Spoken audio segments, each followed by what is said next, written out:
రాసినటువంటి మహనీయులు డాక్టర్ బాబాసాహెబ్ అంబేద్కర్ గారి 68వ వర్ధంతి సందర్భంగా భారతదేశ వ్యాప్తంగా అందరూ కూడా ఘన నివాళులు అర్పిస్తూ వర్ధంతి కార్యక్రమాలు నిర్వహిస్తూ వారిని ఆదర్శంగా తీసుకొని పేదలు బడుగులు బలహీన వర్గాల ప్రజలందరూ కూడా సమాంతరంగా ఈ యొక్క ఎదగాలనేటువంటి ఒక ఆలోచనతో వారు రాసినటువంటి రాజ్యాంగం ప్రకారంగానే ఆర్టికల్ 3 ప్రకారంగా ఈరోజు తెలంగాణ రాష్ట్రం కూడా ఏర్పాటు చేయడం జరిగింది.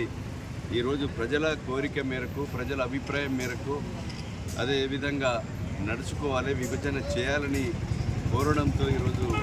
శ్రీమతి సోనియా గాంధీ తెలంగాణ రాష్ట్రం కూడా ఇవ్వడం జరిగింది. అదేవిధంగా ఈరోజు దళితులు, గిరిజనులు, బడుగులు, చాలామంది పేదలు ఇండ్లు లేక, గూడు లేక, గూడలేక, నీడలేక అనేక మంది ప్రజలు ఉన్నారు.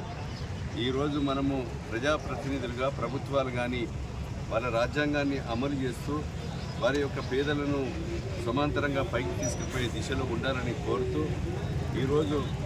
మనం ఇక్కడ ఉన్నటువంటి పేదలకు నేను కూడా ఈరోజు మాకు ఇందిరమ్మ ఇండ్ల కార్యక్రమం నిన్న ప్రారంభించడం జరిగింది. ఇండ్లు కిరాయికుండి నిరుపేదలు, ఊరి గుడిసెలు, పరదలు వేసుకొని ఉన్నటువంటి వాళ్లకు మొదటి ప్రాధాన్యతగా ఇచ్చి